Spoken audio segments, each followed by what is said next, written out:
Hari Om. Good evening, everybody. Let's begin our day 6 today of Kindle Life.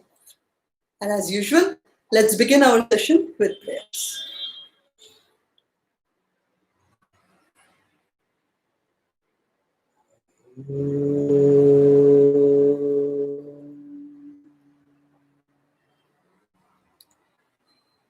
Samasta Jana Kalyani Niratam Karunamayam Namami Chinmayam Devam Sadgurum Brahma Vidvaram Om Sahana Bhavatu Sahana Bhunaktu Saha Viryam Karvahai Tejasvinavadhitamastu ma Vidvishavahai. Om Shanti Shanti Shanti. Hari Om Shri Om. The mind and the intellect are the subtle equipment. Mind, the seat of emotions. Intellect, the seat of discrimination. When these two merge and act perfectly in timing, in agreement, the consummation is complete. Let us take this Kindle Life book reading further. Last time, we had stopped at chapter 9, although we had completed reading it, but we had now pointed out some of the word meanings, which I think it's nice to clarify. So let's do that first. Chapter 9, the path of perfection, some of the word meanings. Suzerainty is sovereign or ruling at that time. Inherent, a characteristic attribute. And innate means inborn. Exigencies is urgent demand. Emanating, spreading out from. And permeating is pervading all. The things to keep in mind in chapter 9 were, as long as our inner equipment is healthy and strong, which Jagdish just spoke about, the mind and the intellect, disturbances will not destabilize us. Another important point here in chapter 9 was, what are vasanas? The term vasana was introduced first here. Inherent and innate tendencies or inclinations which make a man or make the person he is or she is are vasanas. So, inherent and innate tendencies are vasanas. These vasanas can be purified and reformed, thus making our inner equipment, that is mind and intellect, well tuned to face any challenges. Purify and reform. Chitta Shuddhi, Chitta Ekagrata. This is a terminology we use quite often. Chitta Shuddhi and Chitta Ekagrata. That means simply purification of the mind and clarity of thought. These are all the exercises that we will be doing later on. Gurudev explains to us in order to get these two states of minds, that is mind purification and clarity of thought. Now let us continue ahead today with, on our day 6 of Kindle Life, with chapter 10, the mechanism of action. In the mechanism of human action, the propelling force behind our desires, thoughts, and actions originates from our innate inclinations and tendencies called by the term vasanas. Though our activities appear to be defined by our tendencies, man has the unique capacity, which is denied to all other living creatures, to exercise this self-effort in choosing his actions. By a persistent and prolonged application of this great faculty, every human being can erase his inherent tendencies and reach the pinnacle of perfection. An analysis of the genesis of our action provides an interesting study of human system. Every action perpetrated is the fulfillment and culmination of a desire in an individual, while his desire is the gross manifestation of the subtle tendencies in him. Let me read the sentence again. Please, let's go carefully with this. Every action perpetrated is the fulfillment and culmination of a desire in an individual, while his desire is the gross manifestation of the subtle tendencies in him. Thus, when the nature of his tendencies is to speculate and gamble, he will entertain a desire to do so. The desire in the medium of such tendencies soon crystallizes in the form of a thought. The thought helplessly draws him to gambling houses or such other fields where his particular desire could be entertained. Man's tendencies or vasanas are the prime mover of all his desires and action. As long as they last, desires keep springing up in his bosom and create mental agitation and discontentment with life as such.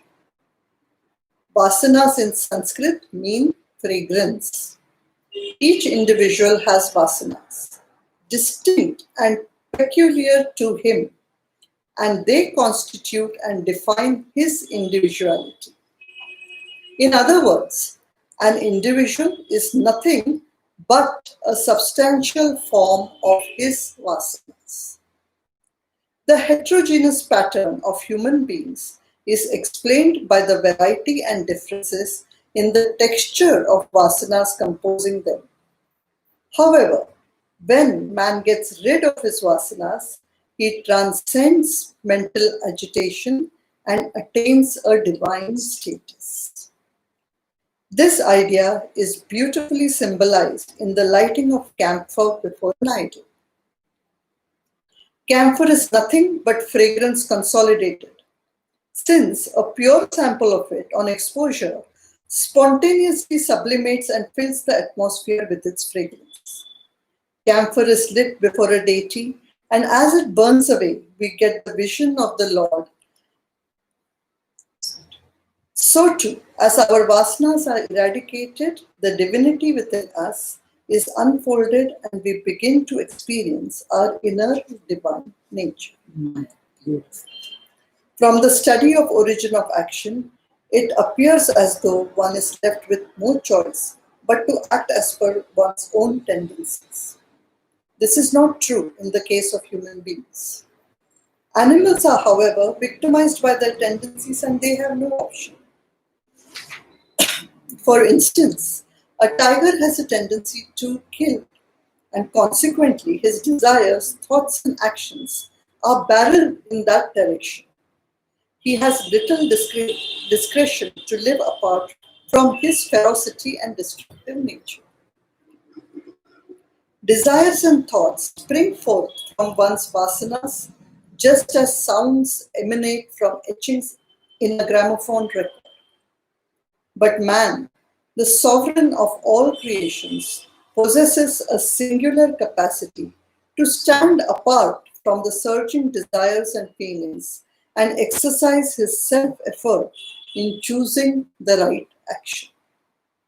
When this great faculty is consistently applied in the direction indicated by the scriptures, he successfully eradicates his vasanas and emerges out in his infinite nature. Thus, looking back into our past, we are helpless victims of our past actions, but looking ahead of us, we become the architects of our own future. Humans as we are, let us never look back for a moment, but dynamically march forward, creating a glorious future of magnificent achievements by rightly exercising the independent self-effort which is man's prerogative. Beautiful chapter, as usual, which explains so many beautiful thoughts and feelings. I'm going to allow Jagdish to explain, but before we go there, let me quickly just go through the word meanings. Yeah. Chapter 10, the mechanism of action. Genesis means the origin or the very root of something. Heterogeneous is diverse or varied. A man is heterogeneous. Barreled. Barreled is to move very fast in a particular direction with a particular intent. So we barreled forward. It means in that sense. One particular thing I thought that we should keep in mind always. Looking back into our past, we are helpless victims of our past actions. But looking ahead of us, we become the architects of our own future. Jagdish, will you explain some of the other points in this chapter? Like Rashi has just said, past and future. But between the past and future is the present. We can change our future by acting the right way, the right manner in the present. Choosing the right path. And this choice is purely the prerogative of man. A human being has this option that he can either choose this or choose that, unlike any other creature. So, how incredibly unique human beings are. Human beings are not animals. That's right. So we know, we've already seen this earlier about Shreyas and Prayas. Exactly. So when we make right choices in the present, we are already shaping our future. Let us continue with this thought process and come to chapter number 11, which is an absolutely beautiful chapter, which explains to us the law of karma.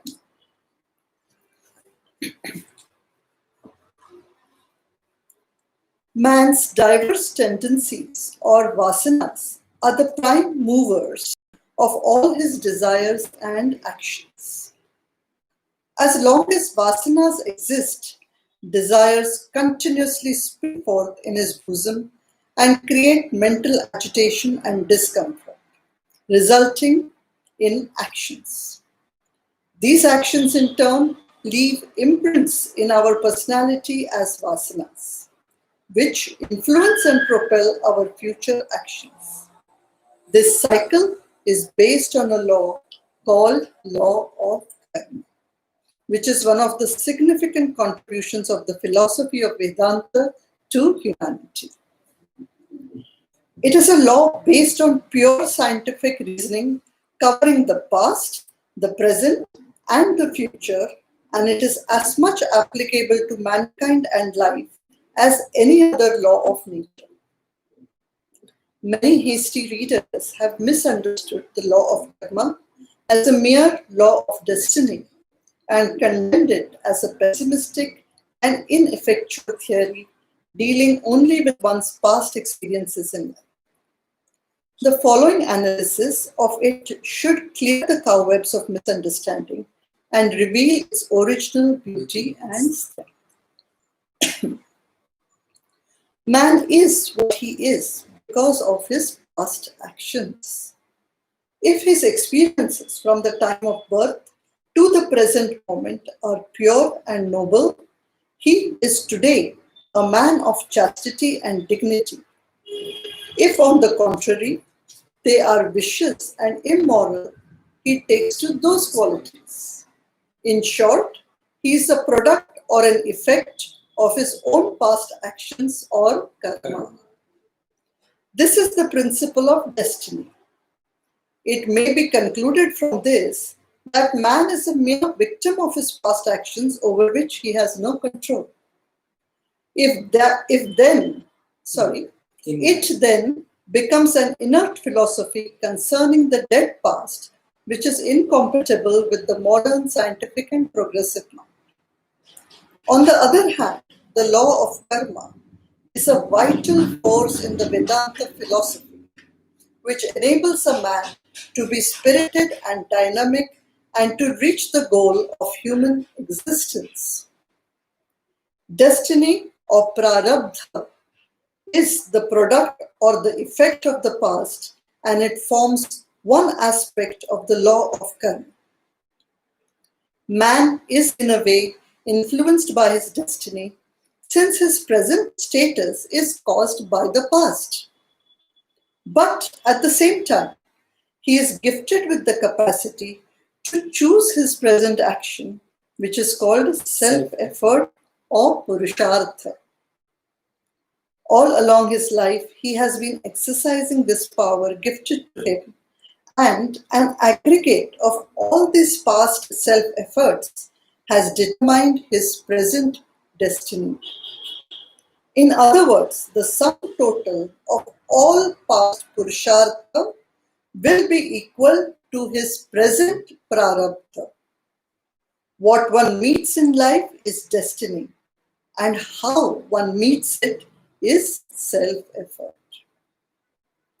The law of karma goes a step ahead of the law of destiny and states that the future lies in the control of man, since he has the capacity to change it by regulating his self-efforts from now on. Thus, if he had chosen a path of pleasant prayers in the past, no doubt he has had to suffer the consequences of it at this moment.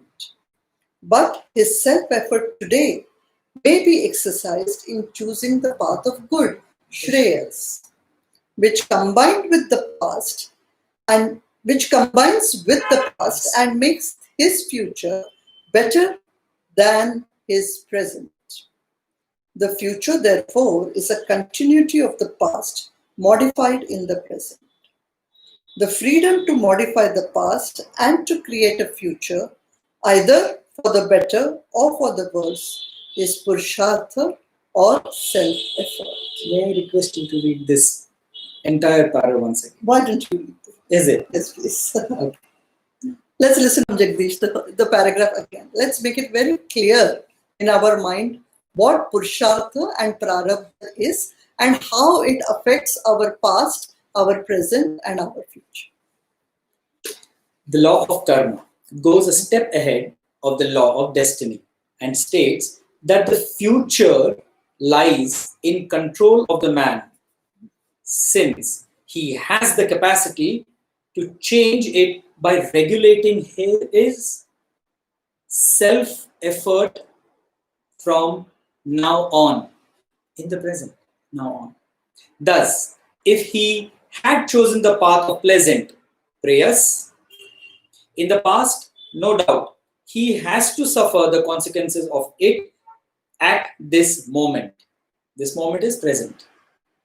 But his self-effort today may be exercised in choosing the path of good, the shreyas, which combines with the past, his prayers, combined with the shreyas now, and makes his future better than his present. This so beautifully Gurudev has said, the future therefore is a continuity of the past modified in the present. The freedom to modify the past. To modify the past means what? What prayas was, now we can make it shreyas. And to create a future, either for the better or for worse, is purushartha or self-effort. That's it. Please go ahead. Though man enjoys freedom to choose his action, the effect of his action is influenced by the past. In other words, his self-effort, when exercised, mixes with his destiny to bring about an effect resultant of their combination. The idea is better understood with the following example. The rate of flow of water in a river is 2 miles an hour. A log of wood floating on the water will also move at the same speed as the water in the river. If now the log is fitted with a motor with an independent speed of 10 miles per hour, its speed, in effect, be conditioned by the flow of the river. Its independent speed is no doubt 10 miles an hour, but when it is directed downstream, it registers 12 miles an hour, and when diverted upstream, the speed is reduced to 8. Similarly, man possesses the faculty of independent movement, which is found lacking in the animal and plant kingdom. Its effect in life, however, is modified by the play of his destiny upon it. Looking back at the past, man is the product of it, but looking into the future, man is the producer. At the present moment, he is the product cum producer. That is, he is the son of his father and a father of his son as well, at one and the same time. The law of destiny only refers to his past and makes him a victim of it, while the law of karma infuses the spirit of creation by focusing his attention on the future. It explains at the same time the limitations of self-effort, lest he should get discouraged by the effects produced. Thus, the law of karma is governed by the scientific theory of cause and effect. Extending the law further, the rishis declared that it would be unscientific and illogical to confine the theory to the present life only. The effects experienced in the present life must have had their causes in the past lives, and the causes created in the present shall grow into the effects in the future. The law of karma applies not only to an individual, but to a community, society, or a nation as well. Again, its application is not restricted to the present lives, but embraces those of the past and the future. This law enables one to view life in its entirety, which provides a meaning, a purpose, and a rhythm to existence. To understand life without applying the law of karma is like seeing a life-size picture with eyes fixed at a distance of few inches from the canvas. The totality of the vision is lost, and one develops a narrow, constricted view of life. The law of karma is an important limb of religion. Religion, therefore, is not a mere mechanical worship, but a scientific formula for the right living. By adhering to it, man develops himself and enjoys a better and more purposeful life. Such a beautiful chapter. It explains so many questions of our mind which we normally have. As to, I'm doing so many good things, but things which are not so nice are happening with me. Why is that so? We realize that sometimes even the question comes, I'm seeing this person, this neighbor of mine, who's such a rascal, but he lives so happily and so comfortably, and how is that possible? So many of these kind of questions as to what is happening to you today. And the beauty of it is that it explains so nicely that how you can change and modify your future for the better. So there is such positivity and goodness to look forward to despite your past actions, which you cannot change, which you cannot do anything about. So this is a great, great insight into what our lives are at present. Also, 2 or 3 other points which were fantastic over here. One of them being that it is not applicable to you alone. It can be applicable to a community, to a nation. And what better time to understand this phenomena which is going on in the whole world. The nature is taking a toll on the whole of earth. This COVID has come right now, which is destroying so many lives and has completely changed the way we live in the whole world, in the entire world. Although, as you know, politically also we are having so many problems over here. Past actions of total. So totality. So obviously it is like if you sow the seeds earlier, you are going to get the fruits in that manner. So as such, the cause and effect theory, according to a scientific mind, if you have created so many problems in the past unthinkingly and polluted our whole earth, so naturally the effects are coming now for us to bear. And like it is explained in the law of karma, even now it is not too late. If we take the correct actions, we will create a better future. We have seen in 3 months of shutdown how much the nature has recovered. So what our rishis and scientists have said for thousands of years, which are a part of our religious texts, our scriptures taught to us, it is so much more proved today that it is absolutely correct and real. And what a scientific manner in which to do. Yes, Chidvi? Yeah.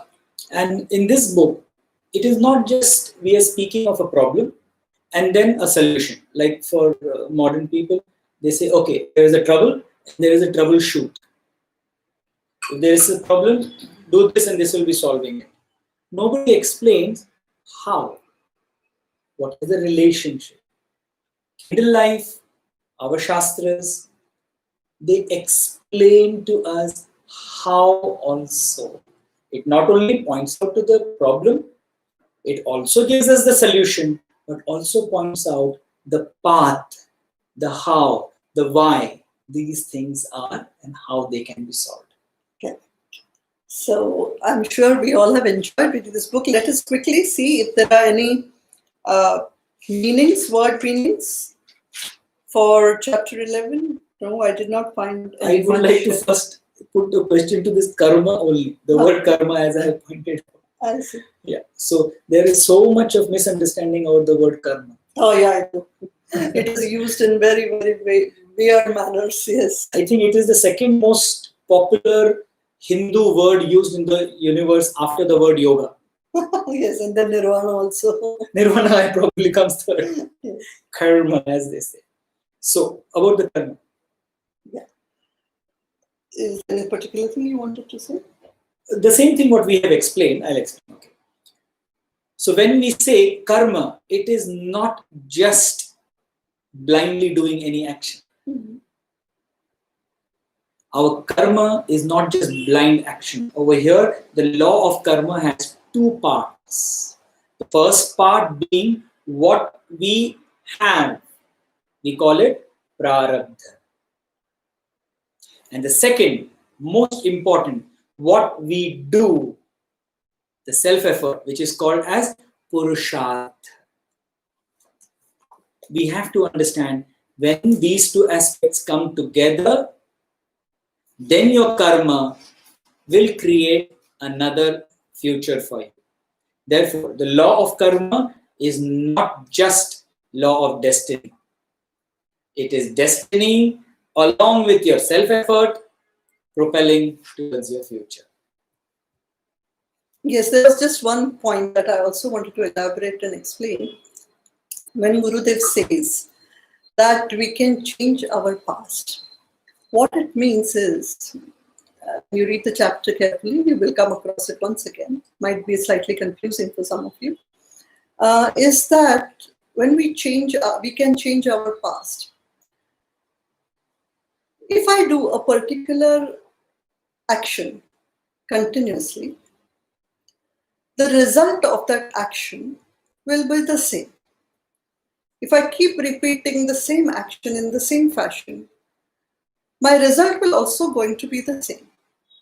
So, in my past, I have got my past because at some time it was also the future. So due to some actions that I have done, the results of those actions came to me in my past. Now past passed away and now I'm in my present. So in the present, I cannot literally change my past, but I can change the actions that I do in my present so that they are not the same as the actions which have caused my past. If my past was not so good, obviously there were certain actions of which the results were also not good, which I have done. So knowing that my past was not good, in my present, I can choose to do the correct or good actions and improve my future. So whatever the prarabdha was or is, we can change it in the future by our purushartha. So this is a beautiful ending to our chapter 11 today. And even if there are any confusions or questions, remember, you can always write in to us, ask us, and we will discuss them on our weekly Saturday sessions. So let's end today's prayer with today's session with a beautiful prayer once again.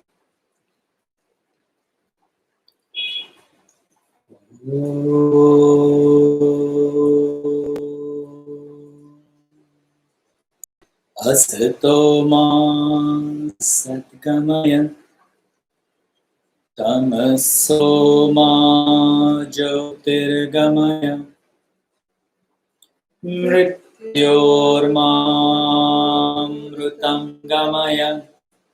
Om Purnamada Purnamidam Purnat Purnamudachyate Purnasya Purnamadaya Purnameva Vashishyate. Om Shanti Shanti Shanti. Hari Hari Om Shri Gurubhyo Namaha. Hari Om to all.